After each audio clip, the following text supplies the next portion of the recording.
Hegseth is creating chaos. There was not one signal chat, but there was at least two. On the second one, he managed to include his wife, his brother, his lawyer. What's wrong with that? And we don't know if that's the end. Look, you've been caught with your hands in the till. You've got the most sophisticated weaponry and machinery in the world at your disposal, and it's being run by a bunch of clowns right now. Now, Trump's really busy, and the thing he doesn't want at the moment is to have people constantly reminding him that he made a really bad choice in his election of Defence Secretary. Geez, this guy cannot stay in the job much longer. This is what the media does. They take anonymous sources from disgruntled former employees, and then they try to slash and burn people and ruin their reputations. Not going to work with me, because we're changing the Defense Department, putting the Pentagon back in the hands of warfighters, and anonymous smears from disgruntled former employees on old news doesn't matter. That was the embattled US Defence Secretary Pete Hegseth, once a Fox News anchor, and some predicting it won't be long before he's sending his CV back to Fox News to see if he can get his old job back, because as Defence Secretary, his days look numbered. Pete Hegseth is blaming journalists, the deep state, the Russia investigation of 8 years ago, and colleagues who worked with him until they were fired just last week. The person he's not blaming is Pete Hegseth. But is he becoming too much of a problem for Donald Trump? Welcome to the Newsagents USA. The Newsagents USA. It's John. It's Emily. And the Peter Hegseth story is quite remarkable because, let's face it, when his name was put forward as the nominee to be Defence Secretary and all this stuff came out about him and drinking and kind of his behaviour towards women and the fact that he'd never run anything in his life but had been a weekend TV host on Fox News, a lot of people were saying, well, is this guy really fit to run a $1 trillion budget? No, they were saying, is this guy really fit to run a newsagents? Yeah, or fit to run a whelk stall or whatever it happens to be, because he has no background in running anything. And boy, is it coming home to roost with some of the things that he is doing that are making everybody say, even Republicans, geez, this guy cannot stay in the job much longer. Hegseth was at the centre of that row that you'll remember from almost a month ago, involving a Signal chat group, which was put together, including a journalist, to describe intensely classified military information about the bombing of Houthis, which he declared had no classified information whatsoever. This last week, it has been revealed that there was not one Signal chat, but there was at least two. On the second one, he managed to include his wife, his brother, his lawyer. What's wrong with that? And we don't know if that's the end.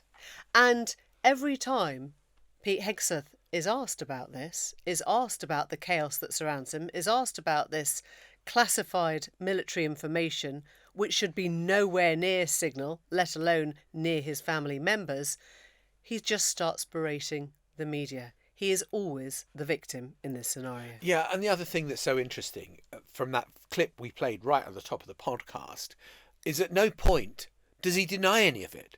So it's, look, you've been caught with your hands in the till. You are the dog that has got the chocolate sweets all around you, and the dog's got that face on as if to say, I didn't eat any of those. That wasn't me who caused this chaos. And I think that is unsustainable. I think there is another important part in all of this, and that is kind of the law of Trump and chaos. Trump can be the author of his own chaos, and of course he is utterly blameless. But he doesn't look kindly on other people creating chaos in his administration, and Hegseth is creating chaos. It also has a side effect which Donald Trump also absolutely detests, which is that the focus is on Pete Hegseth, not on Donald Trump. Donald Trump wants to be the centre of attention. Donald Trump wants to have the lights on him, the cameras on him. He doesn't want it on someone else. And at the moment, it is on Hegseth, and Trump is having to defend, and of course he is defending until such times as he won't, his position as Defence Secretary, and that is costing Donald Trump. Yeah, it is 2:36 on Wednesday, and as of recording, he is in a job, But there are a lot of signals now coming out of the White House and the Pentagon which suggest that Trump is getting increasingly twitchy or yippy, as he might say, about all this kerfuffle around Hegseth.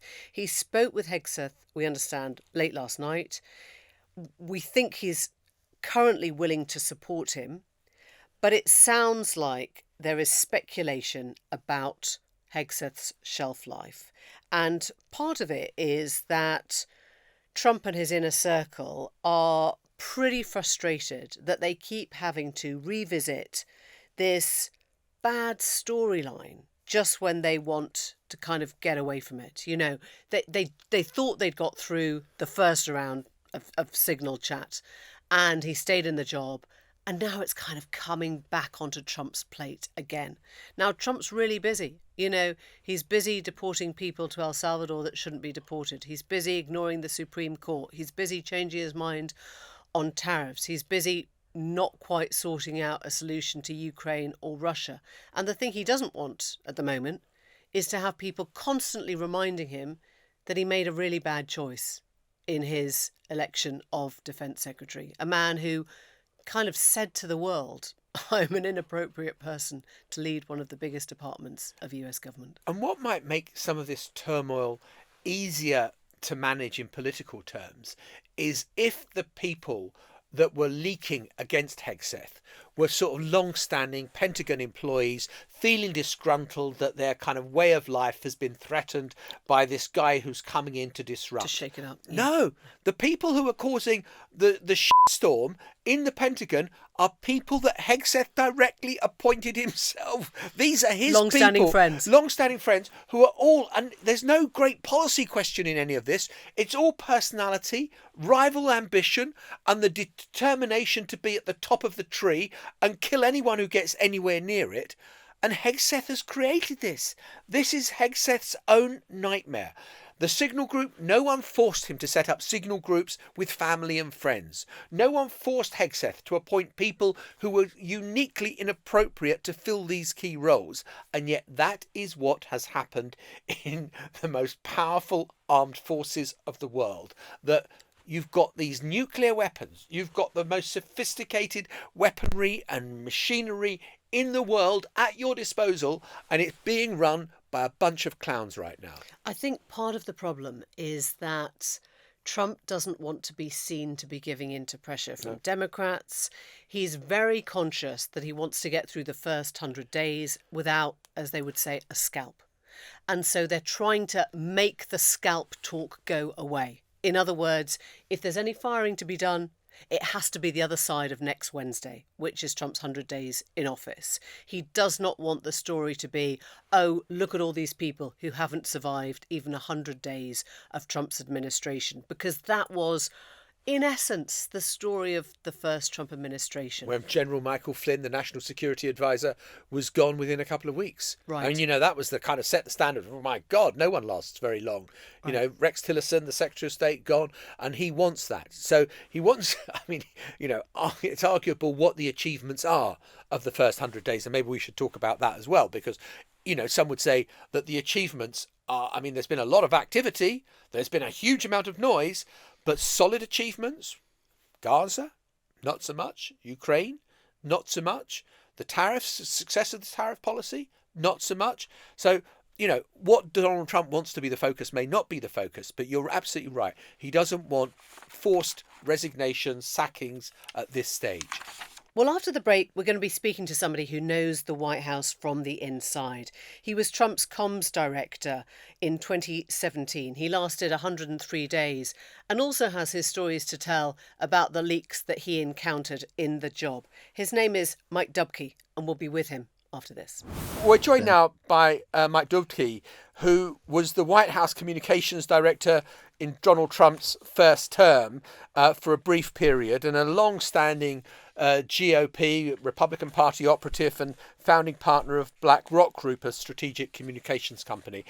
Mike, it's great to have you with us. Great to be back. Thank you. Look, you saw some chaos from the first term. We're seeing similar levels of chaos and turbulence right now, particularly with what is happening in the Pentagon, where Pete Hegseth is the defense secretary. Has he become a liability now for Donald Trump? I think the difficulty with what's going on in the Pentagon right now is less the all of the strum and drang about Signalgate, and more the chaos at the ranks underneath Secretary Hegseth, that he's reassigned his chief of staff. The deputy chief of staff has resigned. The communications person has left. These are not individuals in the military that, for whatever reason, the Trump administration wanted to push out for DEI or for other reasons to create a more lethal force, which was what they said when they went in. But it's the people that Hegseth brought in to surround himself with that are now gone. And that's the turmoil that I think is infecting the Pentagon. And long term is the turmoil that the White House is going to have to deal with. And at this point, we're getting to the area where the president needs to make some hard decisions. The U.S. military is an important cog, obviously, in America's strength abroad, and right now there's chaos at its top ranks. So that's not sustainable. I can see that Donald Trump won't want to give the media a scalp and serve Pete Hegseth up on a platter. But at the same time, if this continues, it's not sustainable. It's not. And the president doesn't deserve this type of leadership at the Pentagon. He put himself on the line to promote Hegseth as the Secretary of Defense. And frankly, we were at a time, I have this theory that for cabinet secretaries, they need to have a combination of being a good manager as well as a good marketer. And Hegseth is absolutely a great marketer, but as a manager, he seems to be not holding up that end of the bargain, and that's going to create some problems for the White House, and that's not what the president deserves. Isn't there a question, though, of judgment? This is the person that Trump appointed.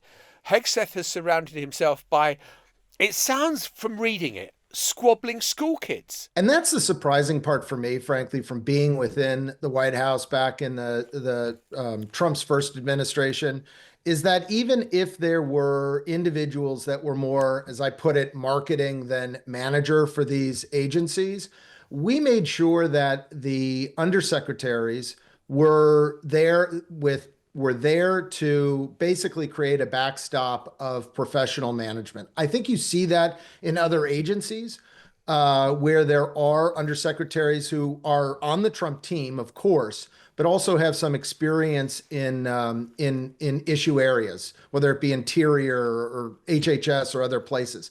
The Pentagon, for as important as it is, seems to not have been as well thought out as the other agencies, other cabinet level agencies in the administration. Mike, I love how diplomatic you're sounding, because the truth is that no one that we're hearing from is at all surprised that this has happened, that Donald Trump has picked a weekend host from a chat show on Fox. He's put him into a position which was way above his capability. He isn't able to organise. He hasn't ever run anything. He's now got leaking within the ranks, unhappiness. And every time he talks to the camera, Pete Hegseth just sounds petulant and whiny and like it's somebody else's fault. And everyone is kind of saying, yep, that's not a big surprise. I mean, this was a monumental cock-up of an appointment, wasn't it? I appreciate the fact that you find me diplomatic. And of course, as such, I'm going to answer the question. No, I don't think it was. I think if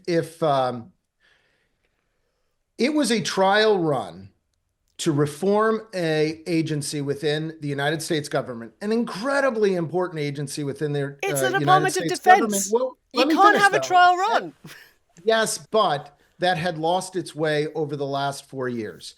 When you look back at Afghanistan and the debacle that we had with our withdrawal from Afghanistan, and nobody's head rolled on that, and that was covered up to a great extent. You needed to have a shock of a culture change, which Hegseth brought to the Pentagon. Now, that was also supposed to be coupled with a professionalism from those beneath him to make the lethal part of the Pentagon a competent part of the Pentagon, and that hasn't happened. So I get why he was the choice. I get what the goal was at the start of the Trump administration, and maybe we're looking at 3 months in, 100 days in, it's time to move on. That may absolutely be the case, but I'm going to push back again gently because I'm diplomatic. I'm going to push back gently. I'm not. To say there was a total, and what was the term you used? Cock up. Cock up, I think. Yes, that's a purely British term. That one I don't dare say on American television. Yeah. It means not good. Okay. Yeah. Oh no, I got the meaning. That wasn't it. So, Mike, here's the question, right? At the time of the Afghanistan withdrawal, all the blame was laid at Biden's feet. Not at the Defense Secretary's feet, not at Austin's feet, but at Biden's feet. Therefore, if things are going wrong with Hegseth now, the same should apply. This should be laid at Donald Trump's feet, not at the Defense Secretary's feet. I mean, everything we've seen with the signal groups, with the chats, with the fact that he can't hold his staff, with the fact that they're all presumably, I mean, you know what it's like to have people briefing against you, but he hasn't been able to make his mark in a job that is really important to show your authority. And that then must lie at Donald Trump's feet. I am not going to disagree with everything that you just said. I will say this, that Secretary Austin did take some heat from the Afghanistan withdrawal. And more importantly, he took heat on the 6 days he disappeared when he was having his health issues.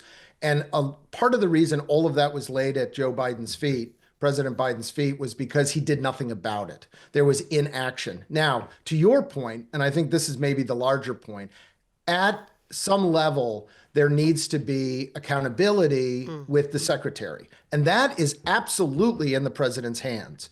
So how long it takes for the president to take action here, to inject additional people into the Pentagon or to remove the secretary, that Donald Trump is now on the clock, to put it in American parlance. So would you expect him to be in that job this time next week? Because of the dysfunction that was wrought by the individuals that he brought into the Pentagon, I would say no.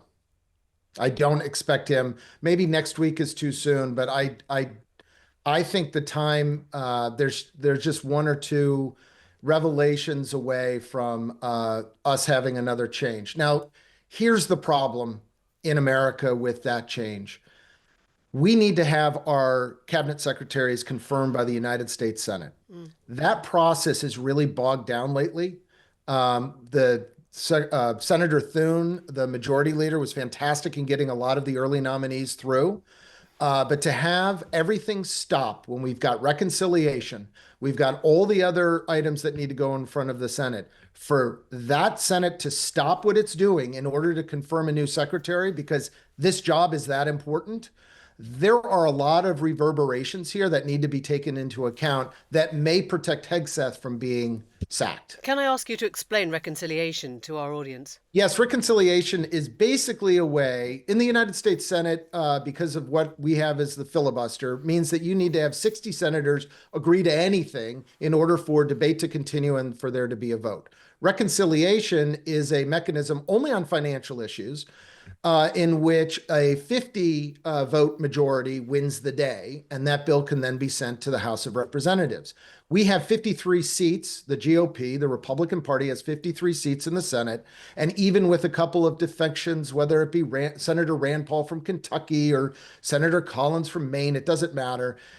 We should have a majority to pass tax bills, to pass government spending. All of those are brought together in what Donald Trump has called one big, beautiful bill. I'm sure you've heard that term before.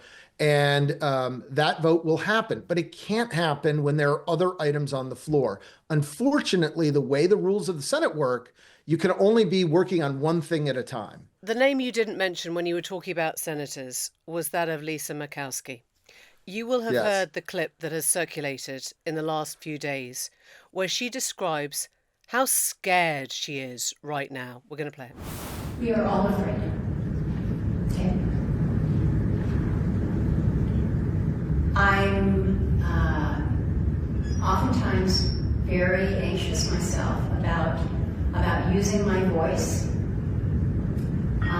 because retaliation is real.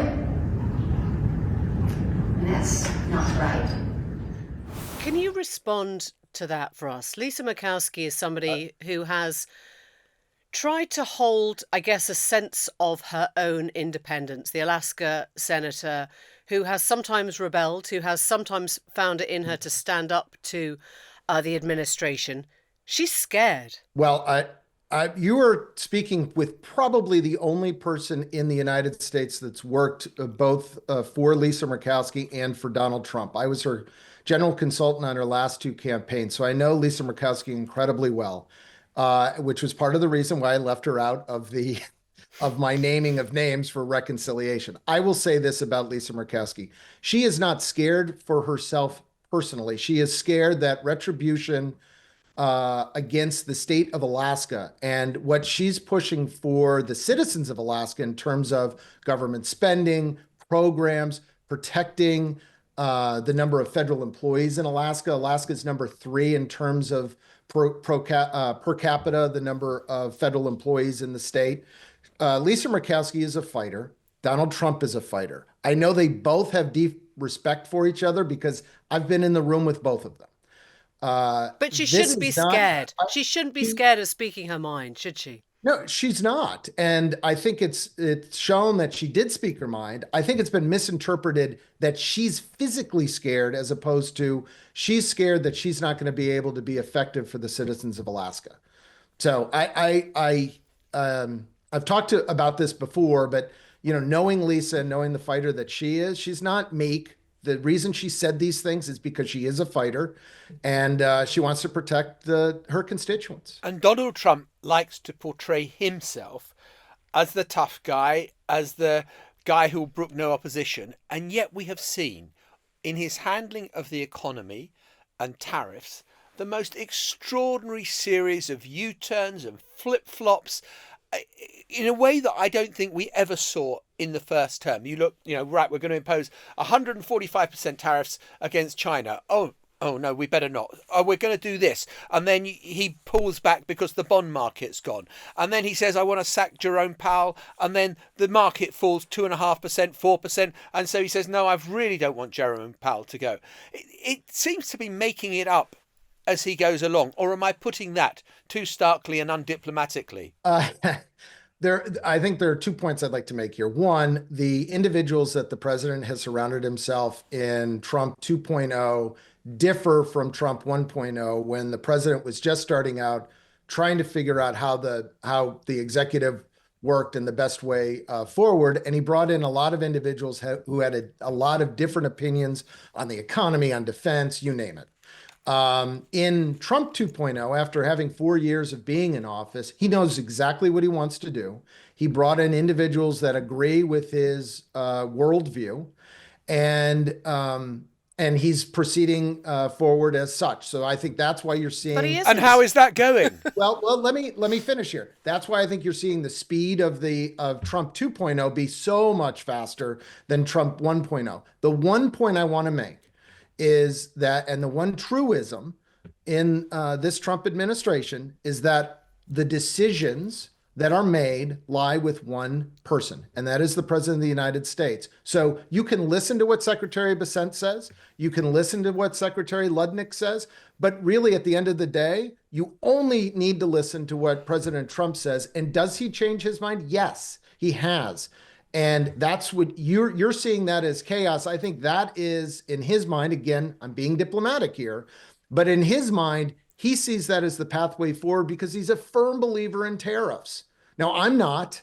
I think that that tariffs are not, especially at the level that we're at right now, is not good for the global economy, but the president does. And the president spoke about tariffs on the campaign trail, and the president is following through. And for the first time in 4 years, and here's my pure diplomatic statement, for the first time in 4 years, we actually have a president who's making the decisions, whether we like them or not, Mike, rather than a group of advisors around it. Mike, I think you're kidding yourself. When you talk about the president following through, I just ask you a simple question.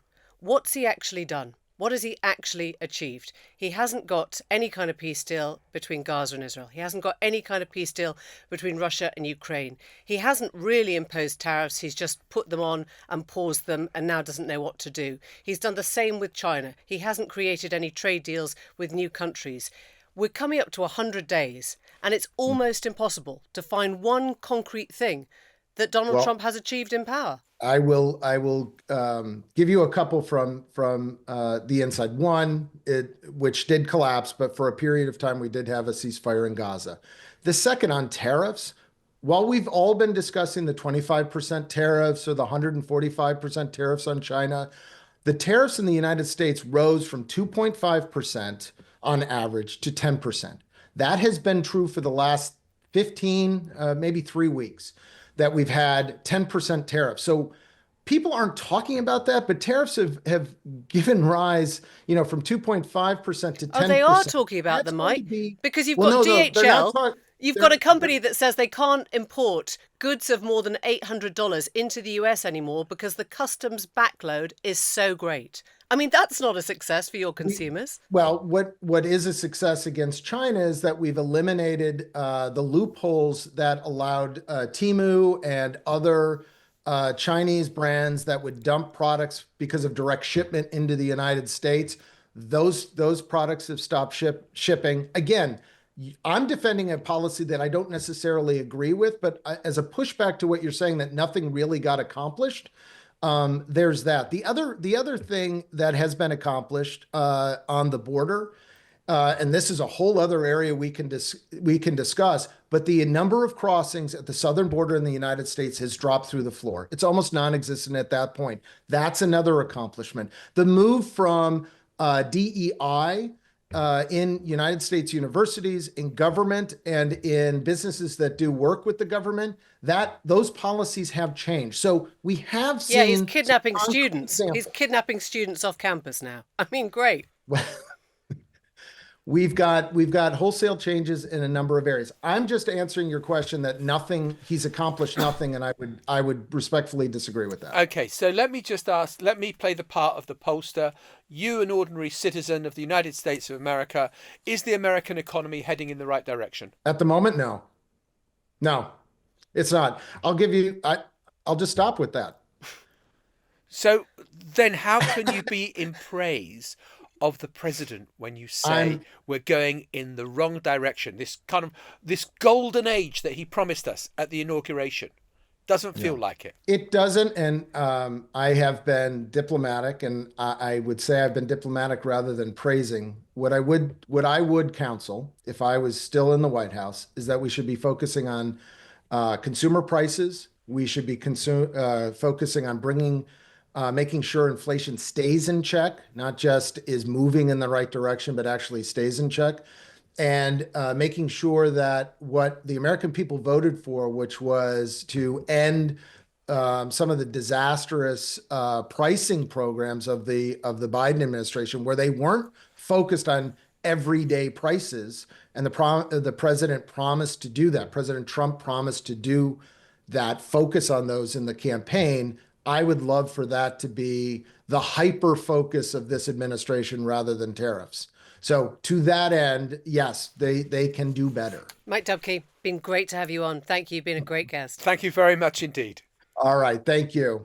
Donald Trump, if he were president, Putin would be sitting in Kyiv right now. He talks about, he can end it on day one. You know what that is? It's about surrender. That was Kamala Harris on 60 Minutes, which is a weekly documentary style program, a bit like Panorama in the UK. She was on just before the election, obviously setting out her pitch about why she should be the president and not Donald Trump. Since when Donald Trump has turned this interview into a cause célèbre by which he is trying to control CBS, because he's alleging that what CBS did with the interview is edit it in a favourable way to Kamala Harris, when what CBS did was just edit an interview, which is the normal production process for any interview that is ever done anywhere, unless you have given an absolute undertaking that everything that will be said will be as live. In other words, we're just going to put it out exactly as it is recorded. And since when? It's become a kind of real battleground over control of the media and media independence. Yeah, Trump has sued CBS for $10 billion and has That's accused with a B, 10 billion. billion, and accused the programme of unlawful and illegal behaviour. And it is not new news that Trump is picking fights with the media. He's called them the enemy of the people. Disney agreed to pay £15 million to settle a defamation lawsuit brought by Trump against ABC News. And I think if you're the journalist or the production team at the centre of something like this, you have one response, which is, my company's going to stand up to this. My company will see that this is downright bullying, and we wouldn't be journalists if we didn't believe in speaking truth to power and trying to hold on to our spine in troubled times. And last night, we saw the executive producer of 60 Minutes, Bill Owens, saying that he was going to resign because he didn't believe that the programme was doing enough to push back on encroachments of his own journalistic independence. Now, the programme's 57 years long, and Owens is, I think, only the third person to run it. He has been there decades, and he decided that, having defended this show, he said, from every angle, over time, with everything I could, his words, he wanted to step aside. And this has caused real disquiet, because it isn't the histrionics of somebody who's just kind of flouncing out because they didn't get their way. It is the position of somebody who feels creeping authoritarianism and feels, more importantly, like their own company is not prepared to back them. And at this stage, we should say that CBS hasn't settled with Trump, but the fact that CBS are in talks is alarming enough for the people who work on 60 Minutes. I know someone who was offered a pretty senior job at CBS, has turned it down because worried about editorial independence. And in a memo to staff, he said, over the past months, it's become clear that I would not be allowed to run the show as I've always run it, to make independent decisions based on what was right for 60 Minutes and right for the audience. And he says, it's clear the company is done with me. And so here you have a situation where the editor of 60 Minutes clearly has no confidence that the owners, CBS, and the parent company, who are involved in other business deals and therefore want to stay sweet with Donald Trump, they are prepared to sacrifice, it seems, the brand of 60 Minutes, built up, as you say, Emily, over 57 years, in order to stay in Donald Trump's good graces. Yeah, everything is circular in Trump's America. And this dispute comes as Paramount, as you suggested, is awaiting regulatory approval for the merger that they want to make, $8 billion merger with Skydance, which is a Hollywood studio backed by, drum roll, a very long-term friend of Trump, Larry Ellison. It's run by his son, David Ellison. So, in essence, I think what journalists are starting to feel is not just the pressure of Trump journalistically, editorially, but commercially. All their companies have got commercial interests in other bigger projects, so nobody wants to step out of line in a way that could be detrimental to their bottom line. And when you think of the history of American media and how there was this kind of firewall, huge, thick firewall that existed between advertising and editorial, and the advertising people can go whistle Dixie because, frankly, we are not going to surrender. We are independent journalists. That feels all a lot more fragile now. Yeah, I mean, if you look back at the history, it's really interesting because America's sort of press independence is not that old. It was 1972 was the first time that the Pentagon papers came out, that you saw Katharine Graham at the Washington Post. Then, of course, we had the Watergate. This was the birth of American journalism finding its feet. You know, being prepared to stand up against administrations, be it Nixon, be it Hoover, be it, you know, the head of the FBI, be it all these big authoritarian figures who had basically, you know, clamped down on what people were able to say. So it is only about 50 years or so, from 1972 to 2025, that American journalism has found its voice, has found its ability to sort of, stop with the deference, take on the big figures, take on the governments, take on that voice that speaks truth to power. And yeah, I mean, it already feels like those days might possibly be waning. Next week, this time, Trump will have been in office 100 days this time round. It is a good point to examine and analyse, really, what has been achieved. And you will be... So on Saturday, we're going to Canada ahead of the general election on Monday, where everything has been turned upside down since Donald Trump became president. The Conservative, who was massively the favourite to win, now looks like he's trailing behind. And it's all because of what Donald Trump is doing in America and what he said about Canada. And on Wednesday, on the 100 days, we're going to cross the border into the US, into Detroit, where, of course, the car industry is reeling from the tariffs that Donald Trump has introduced. We'll see you then. Bye-bye. Bye for now. The Newsagents USA.